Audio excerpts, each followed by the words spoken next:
ala sayyidina Muhammad. Dari dengan bapak siapa di mana? Dari hamba Allah dari Kalimantan Tengah. Silakan bertanya langsung kepada Buya. Insyaallah. Assalamualaikum Buya. Waalaikumsalam warahmatullahi wabarakatuh. Alhamdulillah bisa berbicara langsung dengan Buya. Amin insyaallah. Saya mau tanya ini Buya. Sebelumnya saya juga memohon ridhonya karena saya banyak sekali dari mengambil ilmu-ilmu yang Buya sampaikan dari halakoh-halakoh di bulan Ramadan ini, yang dari dulu dari kitab Sulam Taufik, kitab Safinah dan sebagainya, saya mohon ridhonya. Nah, saya ingin menanyakan dalam kitab Sulam Taufik itu ada beberapa jenis riba.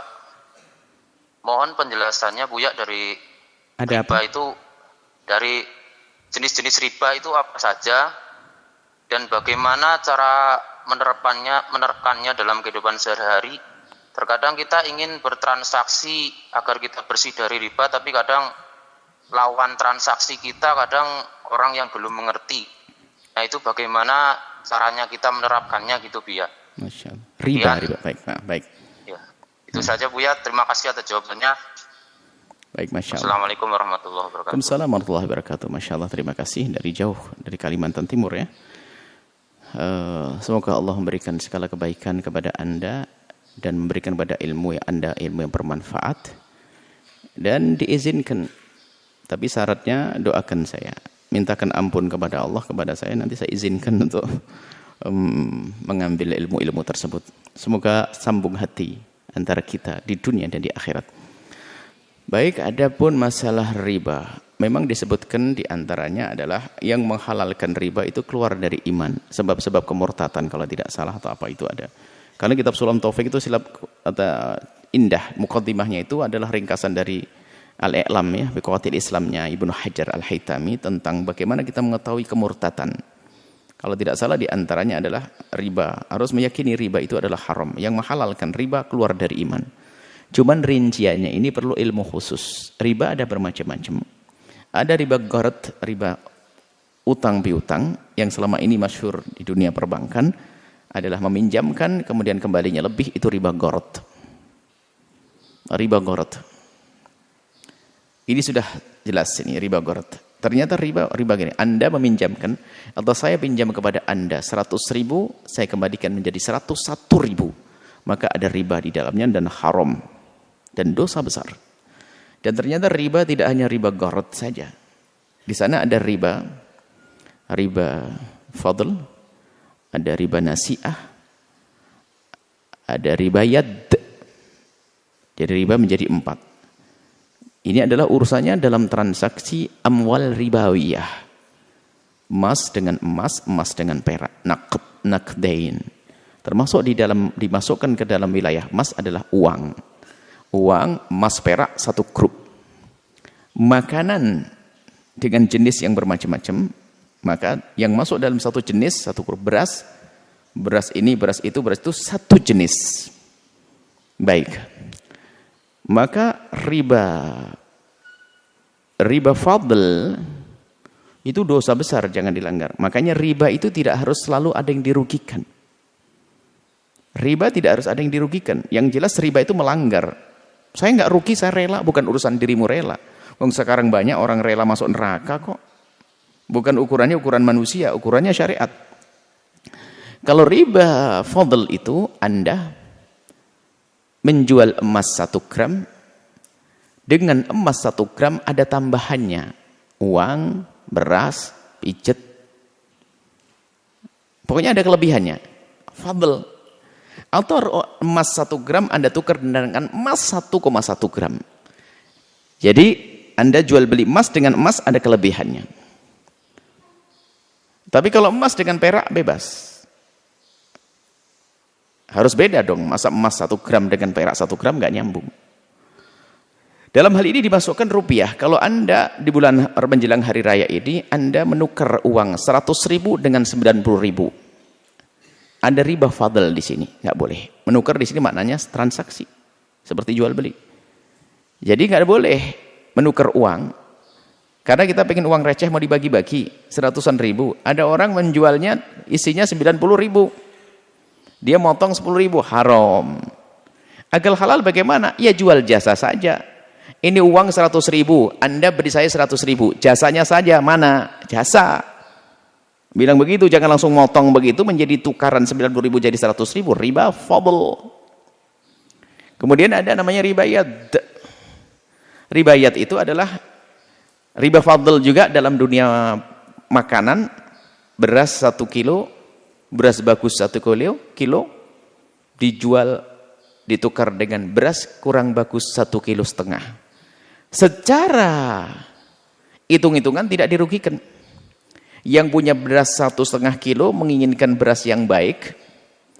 Misalnya ada orang kampung nanam padi bagus-bagus berasnya. Tetangganya orang kaya lagi punya beras jelek. Yang fakir itu sayang makan beras bagus.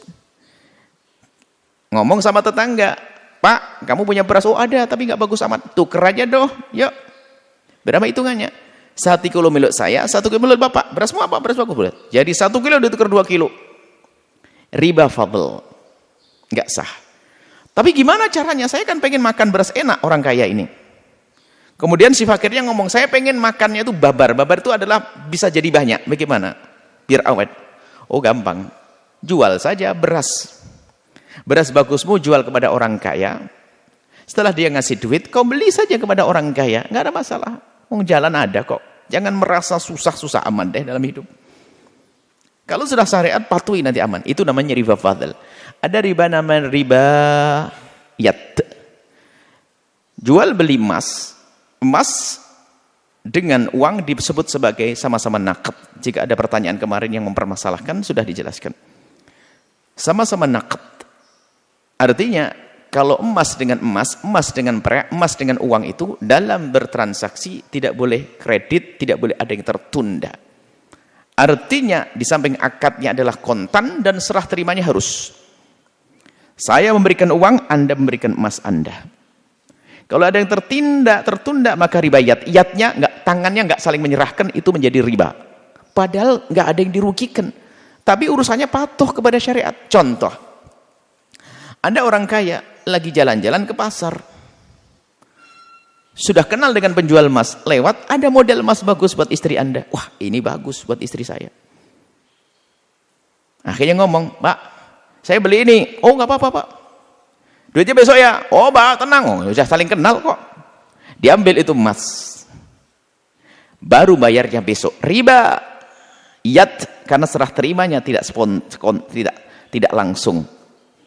Ada namanya riba nasi'ah dalam transaksinya. Nasi'ah itu dalam transaksi, kalau yad dalam serah terimanya. Nasi'ah bagaimana? Nasi'ah itu begini. Saya beli emas ya. Oh ya, enggak apa-apa. Tapi bayarnya sebagian sekarang, sebagian nanti ya. Dalam transaksinya ada yang ditunda pembayarannya. Maka nasi'ah itu tempo. Maka itu masuk riba. Padahal nggak ada yang dirugikan. Dalam omongannya. Biarpun uangnya diserahkan. Oh ternyata ada. Tapi transaksinya nanti. Nggak sah. Harus transaksinya halan. Aku beli emasmu sekarang dan aku bayar sekarang. Aku ambil sekarang. Kemudian ini duitnya. Harus begitu. Nah, ini adalah urusan riba. Riba itu, selain itu adalah tidak masuk dunia riba. Dan ternyata riba ini urusannya kepatuhan. Kepatuhan, biarpun tidak ada yang dirugikan. Biarpun hanya kecil 0,5%, riba gharar tetap haram. Bahkan, bukan saja uang misalnya.